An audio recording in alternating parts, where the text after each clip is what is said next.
कहते हैं कि सैनिक कभी रिटायर नहीं होता, वो बस एक मोर्चे से उठकर दूसरे मोर्चे पर डट जाता है।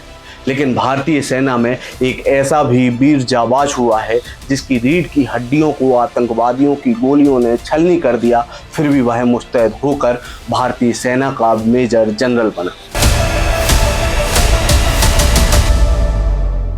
हाल ही में भारतीय सेना के यह जाबाज hero major general S K. Razdan sir हम सभी को हमेशा के लिए अलविदा कह गए। 1994 में कश्मीर के काजीकुंड में आतंकवादियों से 14 महिलाओं और बच्चियों को बचाते वक्त उन्हें गोलियां लगी थी। शरीर का निचला हिस्सा पूरे तरीके से पैरालिसिस हो गया, लेकिन उनका हौसला कभी भी अपाहिज नहीं हुआ। अस्पताल के बिस्तर से उठकर उन्होंने सेना मुख्यालय में बैठकर देश के दुश्मनों के काल का खाका खींचा। वे भारतीय सेना के पहले ऐसे अधिकारी बने जिन्होंने 100% शारीरिक अक्षमता के बावजूद व्हीलचेयर पर रहकर मेजर जनरल के पद को सुशोभित किया। हालांकि चोट का दर्द ताउम्र रहा, शरीर ने साथ नहीं दिया, लेकिन उन्होंने साबित कर दिया कि जंग बंदूकों से ज्यादा इरादों से जीती जाती है।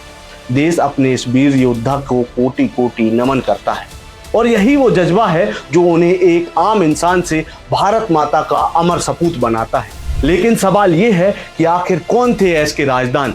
कैसे एक साधारण से लड़के के मन में सेना की वर्दी पहनने का ऐसा दीवानापन जागा? आइए इस जाबाज योद्धा की उस पूरी कहानी को शुरुआत से जानते हैं।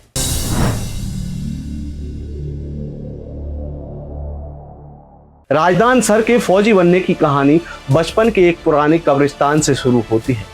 मथुरा में अपने स्कूल के दिनों में वे गोल्फ ग्राउंड के पास एक कब्रिस्तान में बैठकर पढ़ाई किया करते थे। वहां ब्रिटिश काल के एक मेजर जनरल की संगमरमर की कब्र थी। उस कब्र को देखकर न जाने क्यों एक छोटे से बच्चे के मन में फौज की वर्दी का एक अजीब सा लगाव पैदा हो गया और उसके बाद उस बच्चे ने हमेशा कोशिश की फौजी बनने। जब कॉलेज पहुंचे तो एक दोस्त ने उन्हें तंज कसा, कहा तुम तो पंडित हो, प्रोफेसर बनो, फौज में जाने का काम तो जाटों का है। दोस्त का यही तंज राजदान साहब के दिल में चुभ गया और वे सीना ठोककर भारतीय सेना में अफसर बन गए। फिर तारीख आई 8 अक्टूबर 1994, कश्मीर का काजीगुंड इलाका और राजदान सर का 40वां जन्मदिन। वे चाय की दुकान पर बैठे थे, तभी एक रोता हुआ पिता उनके पास आया और बोला, साहब मेरी बेटी समेत 14 महिलाओं को आतंकियों ने अगवा कर लिया है। बिना देर किए अपनी जान दांव पर लगाकर राजदान अपनी टीम के साथ निकल पड़े उन आतंकवादियों से जंग लड़ने के लिए। रात के तकरीबन 9:30 बजे वे उस मकान के बाहर थे जहां आतंकवादी छिपे हुए थे। राजदान सर ने चुपके से कुंडी खोली, रसोई में एक औरत को देखा और धीरे से कहा, डरना मत, मैं भारतीय सैनिक हूँ, तुम्हें बचाने आया। उन्होंने तुरंत ही महिलाओं को बाहर निकालना शुरू किया और तभी आतंकवादियों ने अंधाधुंध गोलियां बरसाना शुरू कर दिया। ठीक उसी वक्त जब 40 साल पहले राजदान साहब पैदा हुए, उन्होंने तुरंत ही जलता लैंप बुझाकर अंधेरा किया और 3 आतंकवादियों को ढेर कर दिया। लेकिन छिपे हुए एक आखिरी आतंकी की गोली की बौछार उनकी रीढ़ की हड्डी को पार कर दी और इस घटना में उनकी रीढ़ की हड्डी बेहद कमजोर हो गई। उस रात 9 आतंकवादी मारे गए और सभी 14 महिलाएं सुरक्षित बचा ली गईं, लेकिन राजदान सर पूरी रात खून से लथपथ वहीं पड़े रहे। अस्पताल में 4 बड़े ऑपरेशन हुए।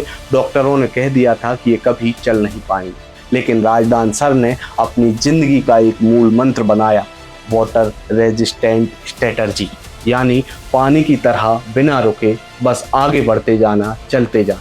वे सेना में वापस लौटे, व्हीलचेयर को अपना नया मोर्चा बनाया और दिल्ली के हेडक्वार्टर से आतंकवाद विरोधी रणनीतियों को अंजाम देने लगे। उनके इस शौर्य को देखते हुए उन्हें कीर्ति चक्र से सम्मानित किया। एस.के. राजदान सर का जीवन सबूत है कि अगर संकल्प मजबूत हो तो दुनिया की कोई भी ताकत आपको हरा नहीं सकती। आज भले ही राजदान साहब हमारे बीच में नहीं है, लेकिन उनकी यह गाथा हर भारतीय के दिल में हमेशा अमर रहेगी। राजदान सर के बारे में आप क्या सोचते हैं? आप हमारे कमेंट बॉक्स में जरूर बताएं। आपका बहुत बहुत धन्यवाद। लगातार जुड़े रहने के लिए आयुध को सब्सक्राइब जरूर करें।